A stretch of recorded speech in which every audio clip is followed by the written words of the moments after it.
একদিকে খাদ্য নিরাপত্তা, অন্যদিকে সেবা ও শিল্প খাতের কাঁচামালের যোগানদাতা। এই দুই মিলে বরাবরই নিজের গুরুত্ব ও সক্ষমতার প্রমাণ দিয়ে আসছে দেশের কৃষি।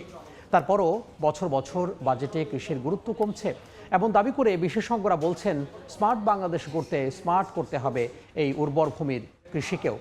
সেইভাবেই আসছে বাজেটে বাড়াতে হবে বরাদ্দ, দিতে হবে ফলপ্রসূ ব্যয়ের নীতি নির্দেশনা।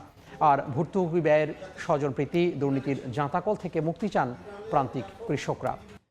এ বিষয়ে আলোচনার জন্য স্টুডিওতে আছেন সহকর্মী ফরহাদুর রহমান। আমরা যাব তার কাছে। ফরহাদ, আমাদের দেশের জন্য কৃষি কিন্তু একটি বিশাল খাত। আমরা করোনাকালেও দেখেছি যে কিভাবে ভূমিকা রেখেছে আমাদের অর্থনীতিতে। আপনি কৃষি নিয়ে যে রিপোর্টটি করেছেন, আমরা রিপোর্টটি দেখলাম।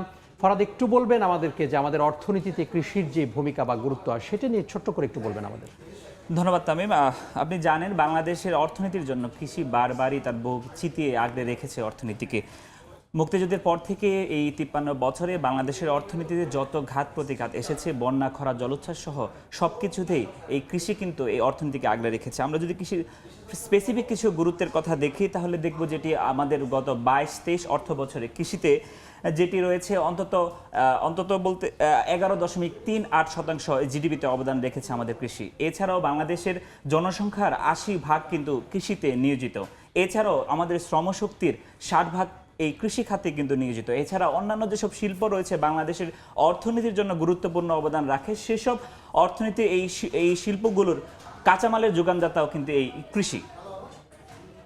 আচ্ছা ফরহাদ, ধন্যবাদ আপনাকে। একটি বিষয় একটু জানতে চাই, সেটি হচ্ছে যে এই যে আপনি রিপোর্টেও নিয়ে এসেছেন যে ভর্তুকির ব্যাপারটি, বিশেষজ্ঞরা বলছেন যে ভর্তুকি কমছে, কিন্তু আমরা দেখতে পাচ্ছি যে 21-22 অর্থ বছরে যেটি ছিল সেটি বেড়ে 22-23 অর্থ বছরে আরও বেশি হয়েছে, এবং আমরা দেখতে পাচ্ছি যে চলতি যে 23-24 অর্থ বছরে সেটি কিন্তু বলা যায় যে বেশ বেড়েছে আর কি।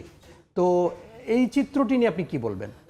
ধন্যবাদ তামিম। আসলে প্রতি বছরই বাংলাদেশের কৃষিতে ভর্তুকির পরিমাণটি বাড়ানো হয়, কিন্তু সেটি যে পরিমাণ অর্থ বছরের শুরুতে দেওয়া হয়, অর্থ বছরের শেষে এসে সেখানে ভর্তুকির পরিমাণ আরও বাড়ানো হয়। 2023-24 অর্থ বছরে কৃষিতে ভর্তুকির পরিমাণ ছিল 17,000 কোটি টাকা, যেটি অর্থ বছর শেষে এসে দাঁড়িয়েছে 25,000 কোটি টাকা। এর আগের বছরে এই ভর্তুকির পরিমাণ সবচেয়ে বেশি ছিল, যেটি দাঁড়িয়েছিল সব মিলিয়ে 26,000 কোটি টাকা।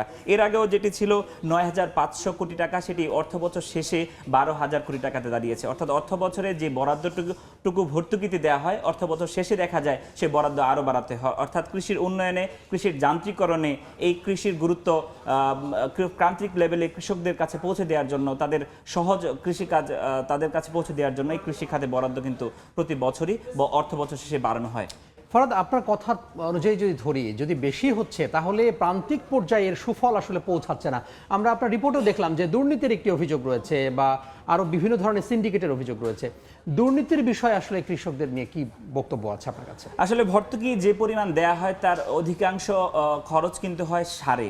অর্থাৎ আমাদের কৃষকরা তাদের ফসল উৎপাদনে যেসব সার ব্যবহার করে থাকেন, সেসব সার বিদেশ থেকে আনার সময় যে বিরাট অঙ্ক খরচ হয় তা কৃষকদের পক্ষে কিন্তু বহন করা সম্ভব না। সে কারণে সারে ভর্তুকি দেওয়া হয়, এবং সেই সারের পাশাপাশি বীজ বিতরণ এবং সেচ কাজে বিদ্যুতের যে ভর্তুকি আছে সেটিও কিন্তু সেচ কাজের বিদ্যুতের ভর্তুকি কিন্তু দেওয়া হয়, এবং কৃষি সরঞ্জামাদি বিতরণের ক্ষেত্রে বড় অঙ্কের ভর্তুকিটি দেওয়া হয়। তবে এই সরঞ্জামাদি এবং সার বিতরণ যেই ক্ষেত্রগুলোতে হয়, সেগুলোতে প্রান্তিক পর্যায়ে কৃষকদের সাথে আমরা কথা বলেছি।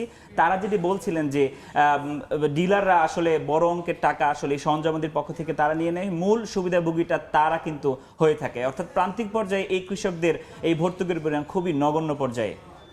ফরহাদ, সব সংকট কাটিয়ে নিশ্চিতভাবেই আমাদের কৃষি একদিন এগিয়ে যাবে, মাথা উঁচু করে দাঁড়াবে। আপনাকে অসংখ্য ধন্যবাদ আমাদের সাথে যুক্ত হওয়ার জন্য।